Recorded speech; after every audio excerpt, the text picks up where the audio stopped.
더불어민주당 이재명 대표 체포동의안과 한덕수 국무총리의 해임 건의안이 오늘 국회 본회의에 보고됐습니다. 두 안건 모두 내일 오후 예정된 본회의에서 표결 처리될 걸로 보입니다.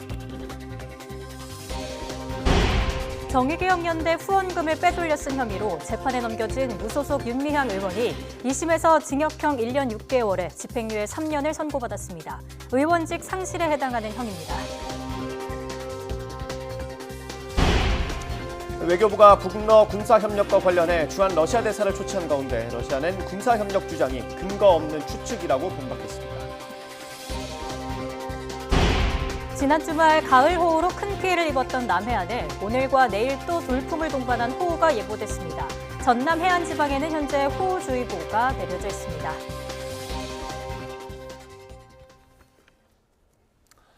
더불어민주당 이재명 대표의 체포동의안과 한덕수 국무총리에 대한 해임 건의안이 오늘 국회 본회의에 보고됐습니다. 정명호 국회의사국장은 오늘 본회의에서 정부로부터 이 대표 체포동의안이 제출됐고 민주당 박광원 의원 등 168명은 한 총리의 해임 건의안을 발의했다고 밝혔습니다. 이 대표 체포동의안과 한 총리 해임 건의안은 내일로 예정된 본회의에서 표결에 붙여질 전망입니다.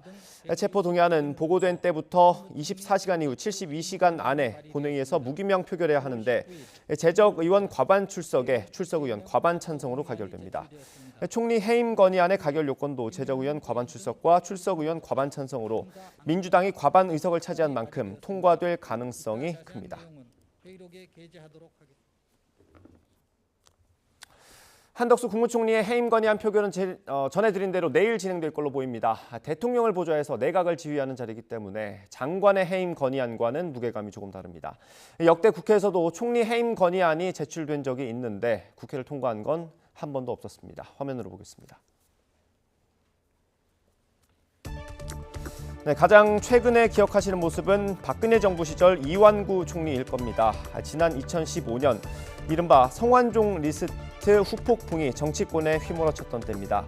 성 회장의 유서와 함께 뇌물을 제공했다는 정치인 명단이 공개돼 파장이 일었고 여기에서 이 전 총리의 이름이 공개됐습니다. 당시 문재인 새정치민주연합 대표를 필두로 야당이 해임 건의안을 냈지만 이 전 총리가 스스로 사퇴하면서 표결이 이어지진 않았습니다. 국민들이 더는 기다릴 수 없습니다. 우리 당은 공정한 수사와 국정 공백을 최소화하기 위해 총리 해임 건의안을 추진하고자 합니다. 더 거슬러 올라가면 이른바 87년 체제 이후 처음 추진된 총리 해임은 30년 전 김영삼 대통령 시절입니다. 황인성 당시 국무총리가 국회 대정부 질문에서 12.12 사태는 불법 쿠데타가 아니라고 말한 게 문제가 됐습니다. 당시 야당인 민주당의 해임 건의로 표결에 붙여졌지만 부결됐습니다. 같은 해 성수대교 붕괴와 충주호 유람선 화재를 비롯해 대규모 인명피해가 나온 재난 사태가 연달아 발생합니다. 민주당은 국가의 재난관리 능력을 문제 삼아 이영덕 당시 국무총리를 포함해 국무위원 23명 전원을 상대로 해임안을 냈습니다. 표결 끝에 모두 부결됐습니다.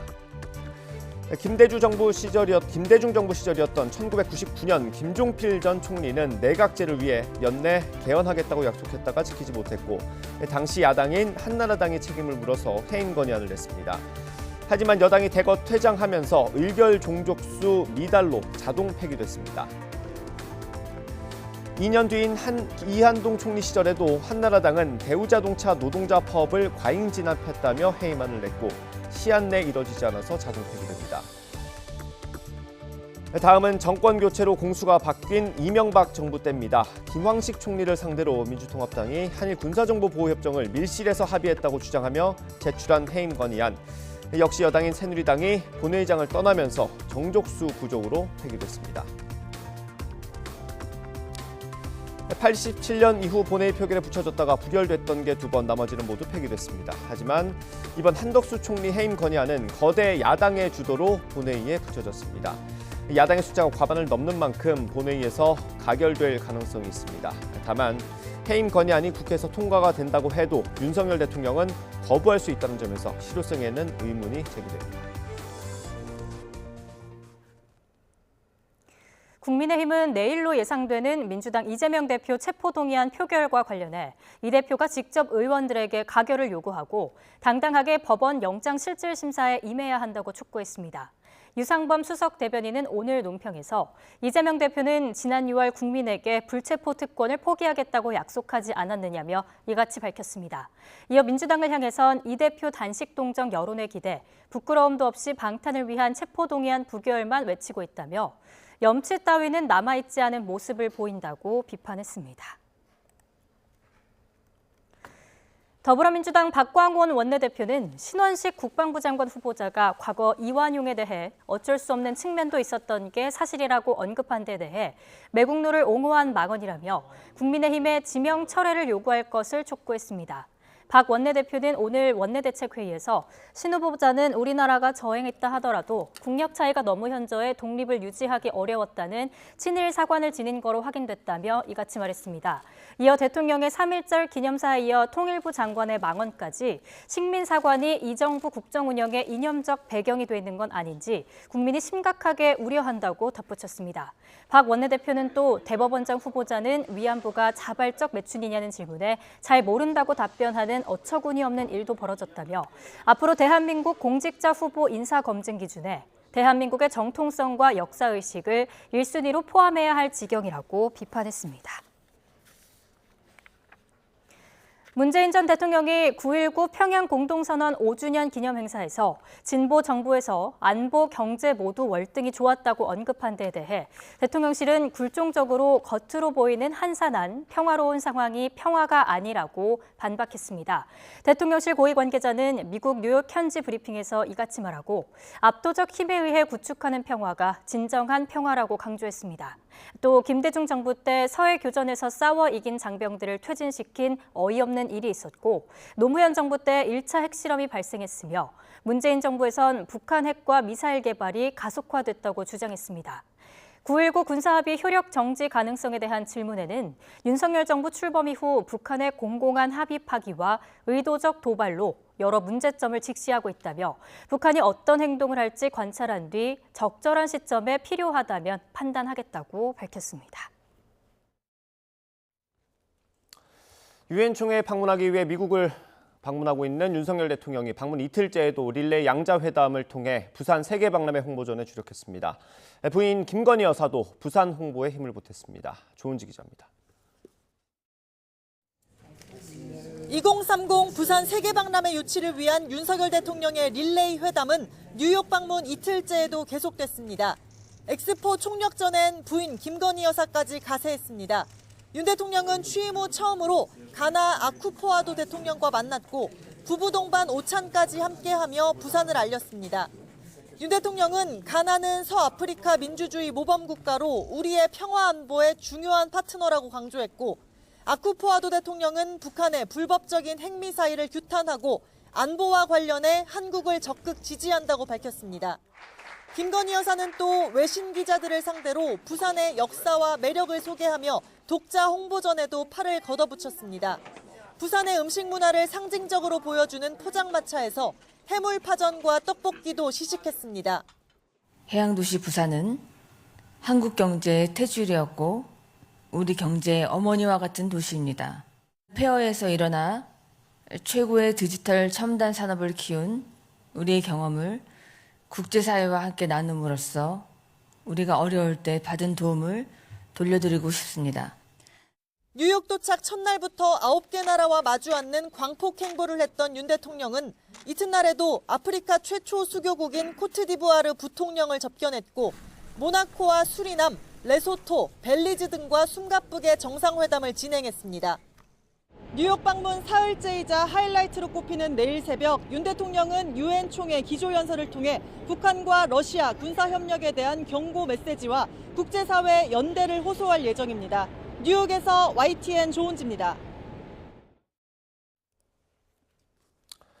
윤석열 대통령이 유엔 사무총장과 만나 북한 도발을 방지하고 북한 인권 상황이 실질적으로 개선될 수 있도록 유엔과 협력해 나가길 기대한다고 밝혔습니다. 윤 대통령은 안토니오 구테러스 사무총장과 면담에서 한 유엔 협력과 한반도 문제, 우크라이나 전쟁 등에 대해 의견을 교환했습니다. 특히 대한민국이 2024년에서 25년 임기에 안보리 비상임 이사국으로서 국제사회 평화 증진에 이바지하겠다는 의지를 강조하는 등 우리의 국제적 위상에 걸맞은 책임 있는 역할을 하겠다는 의지를 표명했습니다. 대통령실 고위 관계자는 이번 면담에서 북한과 러시아 사이 무기 거래에 관련한 얘기도 오갔다고 밝혔습니다. 하지만 구테레스 총장은 다자 외교 무대 집행자로서 사적인 입장은 밝히지 않았고 국제 안보 위기를 포기하지 말고 해결해야 한다는 뜻을 언급했다고 설명했습니다. 조 바이든 미국 대통령은 유엔 총회 무대에서 북한의 안보리 결의 위반을 규탄하며 한반도 비핵화를 강조했습니다. 중국과 러시아의 어깃장으로 식물기구로 전락한 유엔 안보리를 개혁해야 한다는 목소리도 잇따랐습니다. 워싱턴에서 권준기 특파원의 보도입니다.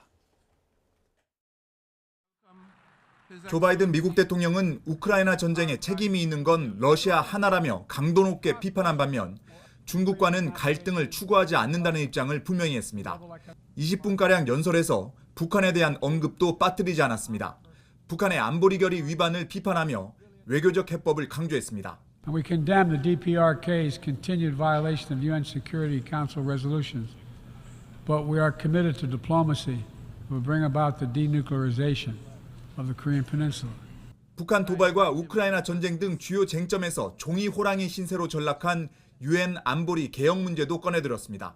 상임이사국을 늘려 중국과 러시아 영향력을 축소하는 방안을 제시했습니다. We need to be able to break the gridlock that too often stymies progress and blocks consensus on the Council.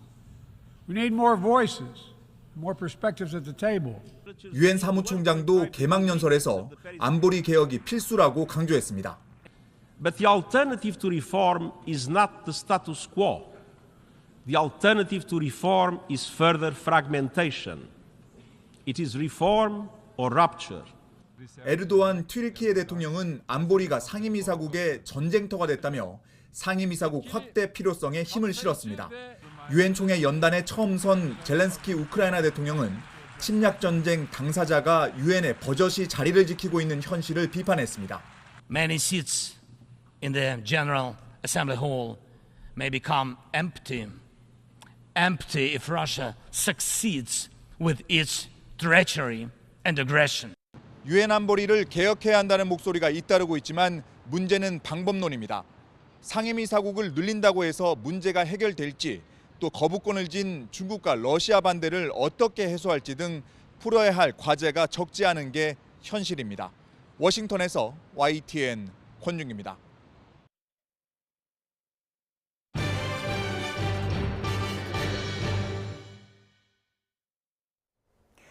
또 가을호우가 내릴 거로 보입니다. 지난 주말 폭우가 쏟아졌던 남해안에 돌풍을 동반한 150mm가 넘는 호우가 예보됐는데요. 취재기자 연결해서 비상황과 전망 짚어보겠습니다. 정혜윤 기자. 네, 정혜윤입니다. 네, 지난 주말에 이어서 또 호우가 예고돼 걱정이 됩니다. 이미 호우특보가 내려진 곳도 있죠? 네, 그렇습니다. 현재 남서쪽에서 비구름을 동반한 저기압이 다가오고 있습니다. 이 저기압이 우리나라 남북에 자리 잡은 고기압 사이에서 더 발달해 강력한 비구름이 만들어질 것으로 보이는데요. 네, 지금은 서울을 비롯한 중부와 호남, 경북 지방에 비가 내리고 있는데 점차 남해안으로 확대해서 내일까지 이어지겠습니다. 무안과 한평, 목포 등 전남 해안에 호우주의보가 내려졌고요.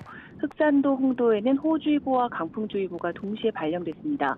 그 밖에 경기 남부와 충남 서해안, 전북 서해안과 영남 해안에는 호우주의보가, 호우예비특보가, 인천 옹진군과 제주도, 호남 해안과 영남 해안에는 강풍 예비특보가 내려져 있습니다. 낮에는 서해안과 충청, 호남 지방을 중심으로 강한 비가 내리겠고 밤부터는 남해안에 비바람이 강해질 것으로 보입니다. 네, 남해안은 지난 주말 가을 장마로 피해가 발생했던 곳인데 밤사이 또 얼마나 내리는 겁니까? 네, 기상청은 내일까지 부산과 경남 남해안, 제주도에 최고 150mm가 넘는 큰 비를 예고했습니다. 네, 전남 동부 남해안과 울산, 경북 동해안에도 최고 120mm의 호우가 예상됩니다. 특히 밤사이가 문제인데요.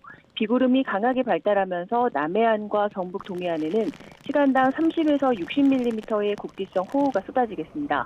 기상청은 저지대 침수와 산사태 등 비 피해 대비와 함께 하천변과 해안가 출입을 자제하는 등 안전사고에도 주의해달라고 당부했습니다. 지금까지 문화생활과학부에서 YTN 정혜윤입니다. 정의기억연대 후원금을 빼돌려 쓴 혐의로 재판에 넘겨진 무소속 윤미향 의원이 2심에서 징역형의 집행유예를 선고받았습니다. 서울고등법원은 오늘 횡령과 사기 혐의 등으로 기소된 윤 의원에게 징역 1년 6개월에 집행유예 3년을 선고했습니다.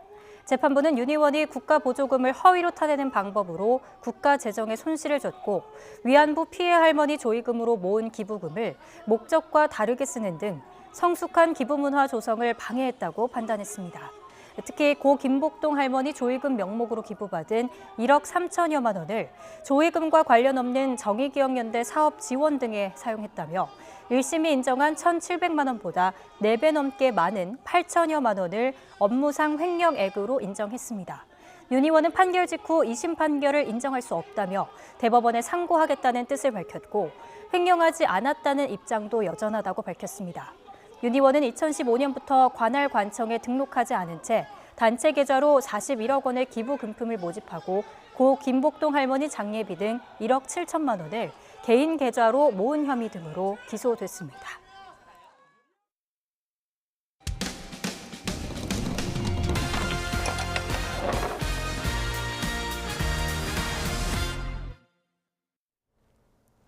지난달 공사 중인 경기 양주시 도로를 달리던 오토바이 운전자와 동승자가 사고로 숨졌습니다. 경찰은 운전자의 과속 여부를 조사하고 있는데요. 유족은 공사 현장의 안전관리가 제대로 되어 있지 않아서 사고가 났다고 주장하고 있습니다. 제보는 Y 우종은 기자입니다. 지난달 31일 새벽 복선 구간을 달리던 오토바이가 급히 방향을 틀더니 도로 한가운데 공사장 안전시설물을 들이받습니다.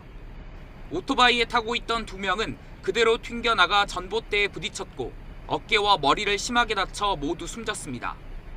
경찰은 안전장비를 갖추지 않은 운전자가 시속 40km 구간 도로에서 과속했는지 살피고 있습니다. 하지만 운전자의 유족은 사고 원인이 공사 현장에 있다고 주장합니다. 안전관리가 제대로 되지 않아 인명사고의 직접적인 원인이 됐다는 겁니다. 얘가 이제 중심을 잃고 도로 쪽으로 가까이 오다가 이 안전 패스를 지금 충돌을 하게 된 사건이거든요. 유족들의 주장이 근거가 있는지 당시 사고 현장 상황을 자세히 찾아봤습니다. 사고 다음 날 유족이 현장을 다시 찾아보니 커브길로 진입하는 차선이 도로 중앙 공사장 안쪽을 향하고 있었습니다. 또 공사장 앞에서 차선이 뚝 끊기는 데다가 급회전 구간이라 사고가 났을 때처럼 새벽엔 어디로 가야 할지 더 알기 어렵습니다. 도로를 점용해 공사할 때 노면의 기존 표시를 완전히 없애야 한다는 국토교통부의 도로 공사장 교통관리 지침에 어긋납니다. 실제로 인명사고 이후에야 뒤늦게 차선을 새로 그린 것으로 확인됐습니다. 사고 당시 차선은 이처럼 흔적만 남아있고 현재는 보시는 것처럼 차량들이 제대로 주행할 수 있도록 방향 표시가 새로 그려져 있습니다. 그러나 사고가 난 공사 현장의 차선이 문제가 된 건 처음이 아니었습니다. 한국전력은 경기 양주시로부터 도로 점용 허가를 받아 2년째 송전선로 공사를 하고 있는데 주민들은 차선에 대한 안전 문제를 지적해왔고 결국 지자체가 지난 3월 펜스 주변 차선을 새로 칠하라고 공문까지 보냈던 것으로 확인됐습니다. 그전에는 이렇게 안 하고 그냥 펜스만 치고 그냥 하고 막 이런 식으로 했어요. 또 이 구간에서 사고도 몇 번 났고 그래서 늘 우리 주민들은 위험을 안고 살고 있습니다. 상황이 이런데도 경찰이 과속 여부만 따져 수사를 끝내려 한다며 유족들은 반발하고 있습니다. 소 잃고 외양탕 고친다라는 식으로 받아들일 수밖에 저는 없을 것 같습니다. 어쨌든 조사가 철저하게 진행돼야 되는 것임에도 불구하고 가족으로만 몰고 가는. 경찰은 사고 직후 현장에서 공사 관계자를 한 차례 참고인 신분으로 조사했다며 과속 여부를 먼저 살핀 뒤 이후 따져볼 문제란 입장입니다. 경기 양주시는 차선 도색을 권고할 수는 있어도 관리 책임은 한전에 있다는 입장이고 한전은 안전조치에 문제가 없다고 밝히고 있습니다. 유족은 차선폭 감소 표시나 위험 표지판을 제대로 설치하지 않은 도로공사 관계자들에게 유죄가 선고된 판례를 근거로 검찰 수사를 요청할 계획입니다. YTN 우종훈입니다. 현직 경찰관이 추락해 숨진 아파트에서 집단 마약 투약이 벌어졌다는 의혹과 관련해 모임을 주도한 피의자 2명이 구속 송치됐습니다. 서울 용산경찰서는 오늘 마약류관리법 위반 혐의로 45살 정모 씨와 31살 이모 씨를 구속 상태로 검찰에 넘겼습니다. 두 사람은 혐의를 인정하느냐는 등 취재진의 질문에 아무런 대답을 하지 않았습니다. 주차 시비가 붙은 상대를 흉기로 위협한 뒤 람보르기니 차량을 타고 달아난 운전자가 오늘 검찰에 넘겨졌습니다. 서울 강남경찰서는 오늘 특수협박과 무면허 운전 혐의 등을 받는 30살 남성 홍모 씨를 구속 상태로 서울중앙지방검찰청에 송치했습니다. 홍 씨는 흉기를 소지한 이유 등을 묻는 기자들의 질문에 아무런 답을 하지 않고 호송차에 탔습니다. 홍 씨는 지난 11일 오후 4시 반쯤 서울 논현동에서 람보르기니 차량을 주차하려다 가게 직원과 시비가 붙자 허리에 찬 흉기를 보이며 위협한 혐의를 받습니다. 이른바 압구정 롤스로이스 사건 가해자 신모 씨가 다녔던 병원이 압수수색이 시작되자 증거를 없애려 한 정황이 경찰에 포착됐습니다. 서울경찰청 광역수사단은 지난달 16일 마약류 오남용 의혹으로 압수수색 영장을 집행한 서울 강남구 병원이 CCTV 기록을 삭제하는 등 증거를 없애려 한 정황을 포착했습니다. 이 병원은 법원에서 발부된 압수수색 영장에 CCTV가 포함되지 않자 압수수색이 종료된 다음 날 CCTV 업체를 불러 영상을 삭제하고 하드디스크를 교체한 거로 전해졌습니다. 경찰은 이후 해당 병원으로부터 초기 하드디스크를 이미 제출받아 삭제된 영상을 복원해 분석하고 있습니다. 삭제된 영상에는 사건 전 신 씨가 병원에 방문한 날 기록도 포함된 것으로 알려졌습니다. 음주운전 재범을 막기 위해 경찰이 대응 수위를 높이고 있습니다. 최근 상습적으로 술을 마시고 운전대를 잡은 사람들의 차량 11대를 압수했습니다. 윤웅성 기자입니다. 지난 7월 13일 경기 부천의 교차로 SUV 한 대가 속도를 줄이지 않고 진입하더니 신호대기하던 다른 차량을 들이받습니다. 사고 직후 잠깐 멈추는 것 같았던 SUV는 이내 빈 공간을 찾아내 요리조리 빠져나가며 그대로 달아납니다. 차를 몰던 40대 남성 A씨는 이후 보행자 2명까지 들이받고선 차를 놓고 달아나기까지 했습니다. 결국 A씨는 20km가량 떨어진 집에서 붙잡혔는데 당시 혈중 알코올 농도는 면허 정지 수준으로 나타났습니다. 경찰은 A씨가 이미 음주운전으로 2차례 처벌받은 적이 있는 만큼 또다시 술을 마시고 운전대를 잡을 우려가 크다고 봤습니다. 이에 따라 법원에서 압수영장을 발부받아 A씨의 차량을 강제로 빼앗았습니다. 과거에도 음주운전자들이 선처를 바라거나 구속을 면하려 차량을 임의 제출하는 일은 종종 있었습니다. 그러나 법원에서 영장을 받아 차량을 압수한 건 이게 최초 사례였다는 게 경찰의 설명입니다.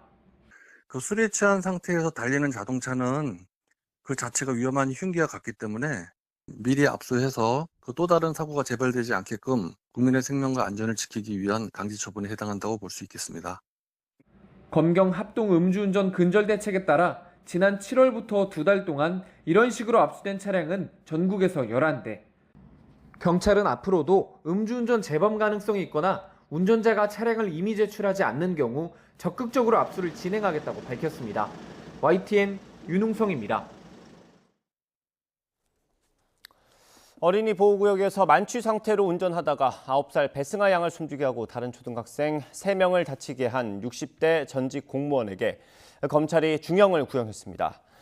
대전지방검찰청은 오늘 대전지방법원에서 열린 60대 남성 A씨에 대한 결심 공판에서 징역 15년을 선고해달라고 재판부에 요청했습니다. 검찰은 하루아침에 가족을 잃은 모친과 오빠가 눈이 멀고 창자가 끊어질 만큼 고통을 받고 있으며 공탁금 수령도 거부한 채 엄벌을 요구하고 있고 함께 다친 다른 초등학생들도 심각한 고통을 겪고 있다며 양형 이유를 밝혔습니다. 이동관 방송통신위원장의 사진 그래픽을 잘못 사용한 YTN 방송사고와 관련해 경찰이 신청한 압수수색 영장을 검찰이 받아들이지 않았습니다. 서울 마포경찰서는 최근 YTN 편집부 PD 등 3명에 대해 신청한 압수수색 영장이 어젯밤 서부지검에서 반려됐다고 밝혔습니다. 앞서 YTN은 어제 입장문을 통해 기술적 실수로 인한 방송사고와 관련해 언론인을 상대로 압수수색까지 시도하는 건 전례를 찾기 힘들다며 강한 유감을 밝혔습니다. 언론단체와 민주사회를 위한 변호사 모임 등도 경찰이 언론을 겁주려는 의도라며 강제 수사를 즉각 중단하라는 성명을 잇따라 냈습니다.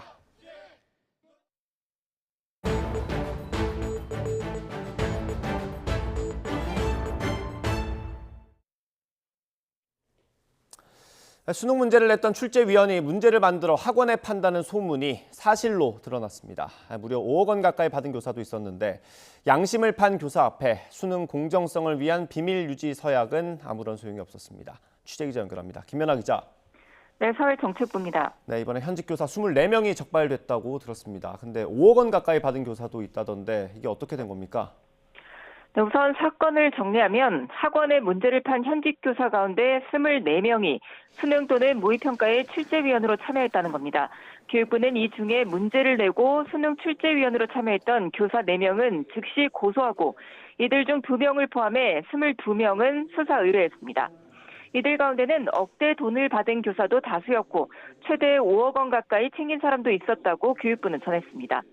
5억 원 가까이 받은 교사는 수도권 지역 수학교사로 대형 입시 학원 7곳 등의 문제를 팔았는데 최근 수년간 수학 킬러 문항이 상위권 당락을 좌우하면서 출제위원으로서 몸값을 더욱 높였던 것으로 보입니다.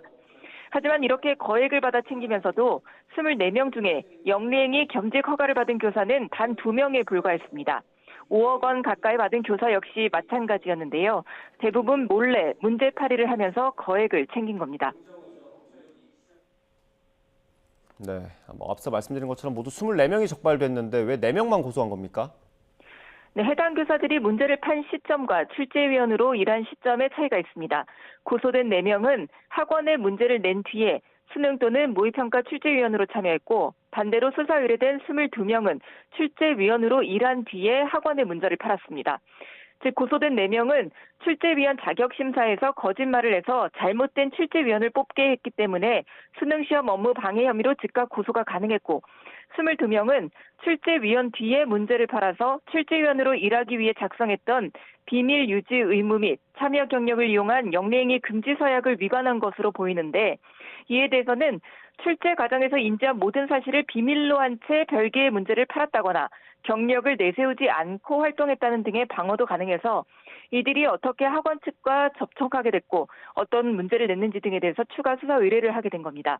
마찬가지 이유로 이들에게 문제를 샀던 학원 등 사교육업체 21곳에 대해서도 수사 의뢰를 한 상황입니다. 네, 법적인 문제는 차치하고 일단 수능 공정성에 대해서는 문제가 있을 수밖에 없는 거 아닙니까? 그렇습니다. 사실 학원가에는 유명한 학원이나 강사 뒤에는 출제위원 출신들이 있다는 얘기가 적지 않았습니다. 보통 규모가 큰 학원이나 일타 강사들은 직접 만들어 파는 사설 모의평가지가 있고 이걸 만들려고 이른바 연구진을 꾸리는데 여기에 출제위원 출신들이 참여하는 경우가 있다는 얘기입니다. 문제는 말씀하신 대로 이들이 문제를 내고 수능을 출제했든 출제하고 문제를 팔았든 자기들이 본 내용을 정말로 비밀로 했다는 걸 믿을 수 있느냐는 겁니다. 이번 수능이나 모의평가에선 어떤 지문이 나오더라, 수학에는 어떤 공식들이 유용하겠더라, 이 정도만 가지고도 충분히 킬러 문항에 대비한 쪽집게 문제를 만들 수 있어서 수능 공정성에 상당히 의심이 갈 수밖에 없는 겁니다. 다만 교육부는 이 문제에 대해서는 개연성이 있는 건 사실이지만 가능성이 크지는 않다고 봤습니다. 장상윤 차관의 말 직접 들어보시겠습니다. 출제 단계에서도 여러 명이 같이 검토를 하고 한 사람이 단독으로 출제하는 시스템은 아니기 때문에 개인이 낸 문제가 그대로 출제가 됐다라고 할 그런 개연성이나 이런 것들은 좀 많이. 네, 그럼 이런 비슷한 사례가 더 나올 수도 있습니까? 네, 일단 교원 가운데 자진 신고한 사람 중에선 24명이 지금 전부지만 추가로 나올 가능성도 남아 있습니다. 이번 조사는 교육부가 6월 말부터 진행했던 교원 영리행위 신고기간 자진 신고한 교사 322명의 명단을 한국교육과정평가원이 보유하고 있던 출제위원 명단과 모두 대조한 결과이기 때문입니다. 그러니까 자진 신고한 교사 중에서 2017학년도부터 지난 6월까지 7년여 동안 수능시험이나 평가원 모의고사 출제에 참여했던 사람은 모두 걸러진 겁니다. 하지만 자진 신고를 안 한 교사들이 있을 수 있는 건데요. 그리고 지금 현직 교사가 아닌 출제위원 중에 사교육 시장에서 문제를 판 사람들은 교육부 조사망 안에는 없습니다. 이 부분은 국세청의 대형 학원가 조사에서 확보된 문제판 사람 명단과 이들의 출제위원 경력 대조 작업이 진행되면 추가로 파악이 가능할 걸로 보이는데 감사원이 이 작업을 하는 걸로 알려진 만큼 좀 더 두고 봐야 할 일로 보입니다. 네, 이미 안전장치가 있는데도 이런 일이 벌어진 거 아닙니까? 대책이 더 필요할 것 같습니다. 네, 일단 교육부는 올해 안으로 문항 판매자의 출제 참여를 원천 배제하는 제도 개선안을 마련하겠다고 밝혔습니다. 이번에 드러난 사교육 업체의 문제판 교사 322명과 감사원에서 추가로 적발될 인원까지 모두 앞으로 출제위원 대상에서 빼고 이런 일이 더 생기지 않도록 근본적인 대책을 마련하겠다는 겁니다. 관련해서 사교육 시장에 유통되는 문제집 등의 스크린 범위를 확대하는 방안 등이 언급되는데 실효성 부문에서 비판이 제기되는 것도 사실입니다. 최종적으로는 어떤 대책이 나올 수 있을지는 지켜봐야겠습니다. 더불어 이번 조사에서는 사교육업체가 병역특례요원에게 모의고사 문항을 내게 했다는 의혹도 사실로 밝혀졌는데요. 정부는 해당 업체와 특례요원 모두 수사 의뢰하고 사교육업체는 병역특례업종 대상에서 제외하도록 관련 규칙을 개정하기로 했습니다. 지금까지 사회정책부에서 YTN 김현아입니다.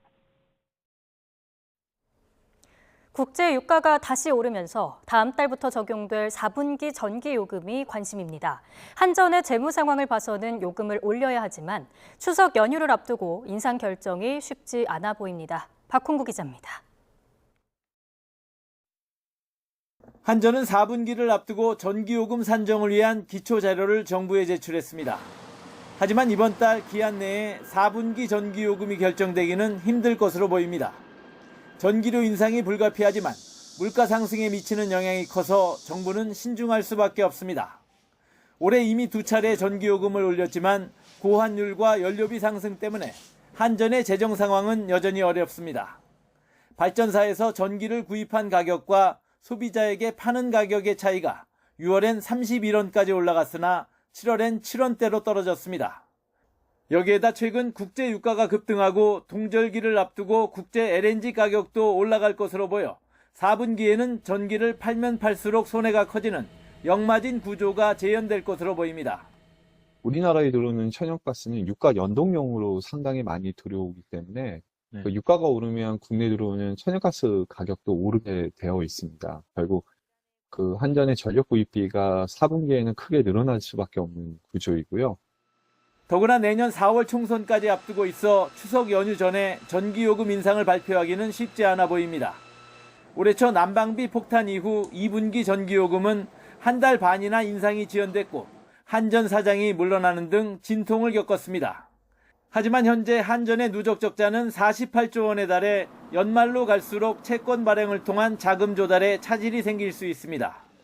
한전이 발표한 25조 7천억 원 규모의 자구안도 사실상 진행된 게 없어 전기요금 인상 외에는 답이 없습니다. 결국 4분기 전기요금은 국민 여론과 국제 에너지 가격 흐름을 살펴보며 막판까지 고심을 거듭하다 소폭 인상에 그칠 가능성이 커 보입니다. YTN 박홍구입니다. 미국 연방준비위원회가 기준금리 결정을 앞둔 가운데 시장에서는 금리 동결 관측에 힘이 실렸습니다. 국제유가 고공행진 와중에 이번 주 주요 통화국의 금리 발표가 잇따라 예정돼 있는데요. 각국 중앙은행들이 내놓을 메시지, 시장 이목이 집중됩니다. 나연수 기자입니다. 미국의 기준금리는 지난 1년여 동안 계속 올라 22년 만에 최고 수준인 연 5.25%에서 5.50%까지 도달했습니다. 당장은 소비 심리가 위축된 만큼 9월 미 연준의 FOMC 정례회의에서는 금리 동결 전망이 매우 우세합니다. 오히려 시장이 주목하는 건 향후 금리 조절 시점과 방향을 보여주는 점도표입니다. 앞서 6월 회의에서는 올해 말 기준금리가 5.6%로 예상됐는데 이 숫자가 내려가지 않는다면 연내 한 번 더 인상 가능성이 있습니다. 현재 5.6%의 중간값을 아마 유지를 해서 한 번 더 추가적으로 기준금리 인상이 가능할 수도 있다는 것을 강하게 시사하는 것. 이것이 소위 말하는 이 매파적 동결이라고 하죠. 동결은 하지만 추가 인상 가능성을 강하게 시사하는 이런 식으로 결정이 날 것으로 보입니다. 지난달 미국 소비자 물가 지수가 4.3%로 연준의 목표치 2%를 크게 웃돌았고 국제유가도 고공행진하며 $100 선을 넘보고 있는 것이 추가 인상 요인입니다. It is the Fed's job to bring inflation down to our 2% goal, and we will do so. 한국은행은 올 초 기준금리를 연 3.5%로 올린 후 5차례 동결해 현재 한미 금리 차는 2%포인트로 벌어진 상태입니다. 연내 금리 인하보다는 인상 가능성을 열어둔 한은은 주요국의 긴축 기조 흐름을 지켜보며 10월 기준금리 방향을 잡겠다는 방침입니다. 다음 달 FOMC 회의에서 미국의 금리 정책이 어떻게 되는지, 또 미국의 금리 정책이 어느 정도 오래 갈지 이런 거에 따라서 외환시장의 변동성이 크게 확대될 수 있는 가능성을 배제할 수 없는 상황입니다. 이미 유럽중앙은행은 지난주 회의에서 시장 예상을 깨고 기준금리를 연 4.5%로 0.25%포인트 올렸습니다. 미 연준에 이어 영국, 스위스, 스웨덴, 일본 등 이번 주에만 주요 20개국 절반 정도가 줄줄이 금리를 발표할 예정이어서 각국 중앙은행이 내놓을 경제 상황 진단에 시장의 이목이 쏠리고 있습니다. YTN 나연수입니다. 정부는 4분기 중에는 수출 플러스 전환을 기대하고 있지만 기업들은 4분기에도 수출이 어려울 것으로 예상했습니다. 한국무역협회는 2천여 개 수출 기업을 대상으로 4분기 수출 전망을 조사한 결과 지수가 90.2로 나타나 중간값인 100 이하였다고 밝혔습니다. 무역협회는 최근 가파른 유가 상승이 수요 부진과 원가 상승, 경기 둔화를 초래해 수출 여건을 악화시키고 있다고 분석했습니다. 국제유가 상승 등의 영향으로 지난달 생산자 물가가 2달 연속 오름세를 보였습니다. 오늘 한국은행이 발표한 8월 생산자 물가지수는 121.16으로 한 달 전보다 0.9% 오르며 상승세를 이어갔습니다. 1년 전보다는 1% 오르며 전년 동월 기준 석 달 만에 상승 전환했습니다. 최근 5년 동안 주택을 가장 많이 매수한 상위 30명이 사들인 주택이 8,000채나 되는 걸로 나타났습니다.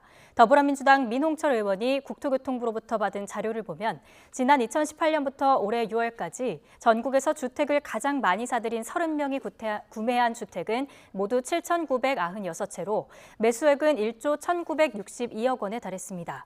상위 30명 가운데 24명은 수도권에 있는 주택 6,622채를 집중 매수한 걸로 나타났습니다. 주택 매입 건수가 가장 많은 50대 A씨는 수도권에 있는 주택을 792채 사들였고 매수액을 합치면 모두 1,156억 원으로 집계됐습니다. 민 의원은 수도권 부동산 규제 완화로 투기자들이 수도권에 있는 집을 집중적으로 쓸어 담고 있다며 국토 균형 발전이 필요하다고 지적했습니다. 국세청이 올해 처음 해외 가상자산을 신고받은 결과 131조 원이 신고됐습니다. 국세청은 올해 해외 금융계좌를 신고받은 결과 개인과 법인 1,432명이 130조 8천억 원에 이르는 가상자산을 신고했다고 밝혔습니다. 농림축산식품부와 해양수산부 등은 물가 안정을 위해서 내일부터 27일까지 추석맞이 전통시장 온누리 상품권 현장 환급 행사를 연다고 밝혔습니다. 국산 신선 농축수산물 등을 구매할 경우 금액의 최대 30에서 40%를 온누리 상품권으로 환급해주는 행사로 전국에서 145개 전통시장이 참여합니다. 구매 영수증을 시장 안에 있는 행사 부스에 제시하면 금액에 따라 만 원에서 2만 원까지 온누리 상품권을 환급받을 수 있습니다.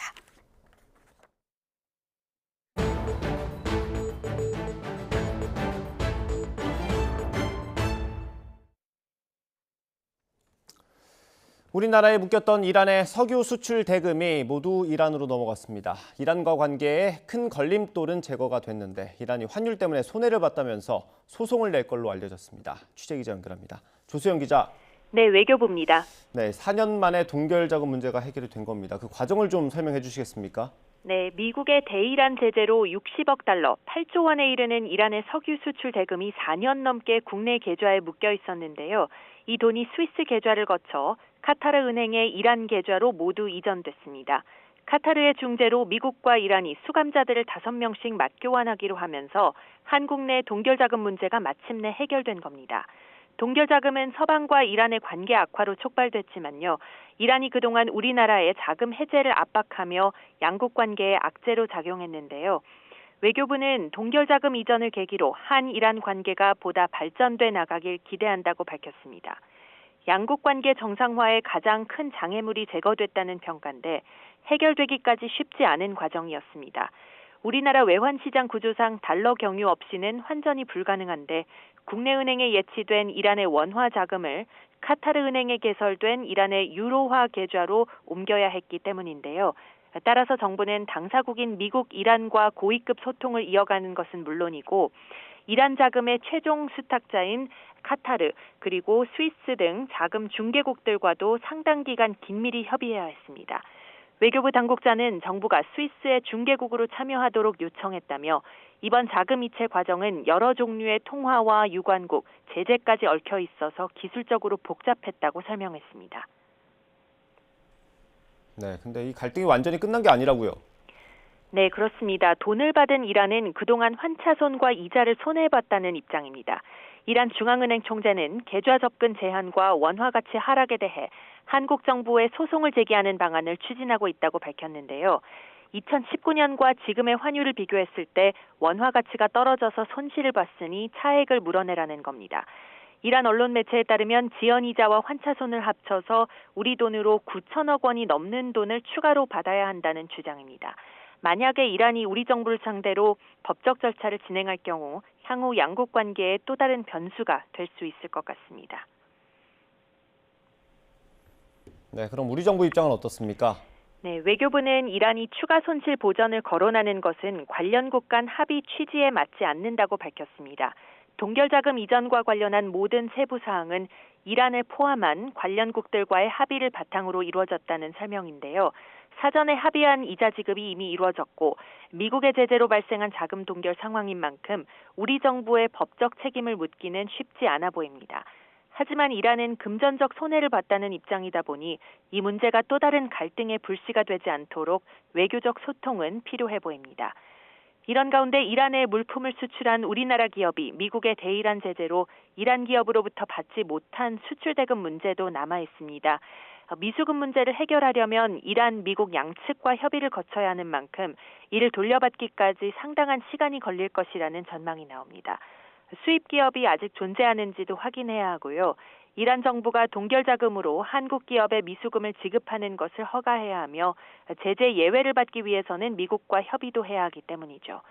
정부는 한국 기업 미수금 문제와 관련해 대한무역투자진흥공사 코트라에 담당 데스크를 설치하고 관련국들과의 협의에도 착수할 예정입니다.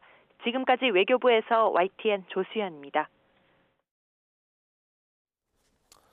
장호진 외교부 1차관이 안드레이 쿨릭 주한 러시아 대사를 초치해 북한과의 군사협력 움직임을 즉각 중단하고 유엔 안보리 결의를 준수할 것을 강력히 촉구했습니다. 장 차관은 안보리 대북 제재 결의를 채택한 상임 이사국이자 국제 비확산 체제 창설을 주도한 당사국 가운데 하나인 러시아가 책임 있게 행동해야 한다고 강조했습니다. 이런 행위는 한러 관계에도 매우 부정적인 영향을 미칠 거라고 말했고 쿨릭 대사는 우리 정부 입장을 본국 정부에 정확히 보고하겠다고 했다고 외교부는 전했습니다. 우리 외교부로부터 조치된 주한 러시아 대사가 러시아와 북한 간의 군사협력에 관한 주장은 근거 없는 추측이라고 밝혔습니다. 러시아 타스 통신에 따르면 안드레이 쿨릭 주한 러시아 대사는 북러 간 무기 거래 가능성과 관련해 한국 외교부에 초치된 자리에서 한국 측에 이런 입장을 전달했다고 주한 러시아 대사관 측이 밝혔습니다. 러시아 대사관은 러시아 측은 한국 파트너들에게 미국과 한국 언론에 의해 증폭되는 추측성 주장은 아무런 근거도 없다는 것을 분명히 밝혔다고 설명했습니다. 오늘은 전국에 가을비가 내리며 선선함이 감돌고 있습니다. 현재 내륙의 비는 대체로 약한 편인데요. 하지만 해안가를 중심으로는 시간당 30에서 60mm 안팎의 호우 가능성이 있어 주의가 필요하겠습니다. 오늘 비가 내리며 서울 한낮 기온 23도에 머물겠고 어제보다 4도나 낮겠습니다. 심한 기온 변화에도 대비 잘해주시기 바랍니다. 현재 레이더 화면부터 살펴보도록 하겠습니다. 서해상에서 저기압이 유입되면서 전국 대부분 지역에 비가 내리고 있습니다. 특히 서해안에는 호우주의보가 내려진 가운데 시간당 20mm 안팎의 장대비가 집중되고 있는데요. 내일까지 수도권에는 최고 80mm의 비가 예상되고요.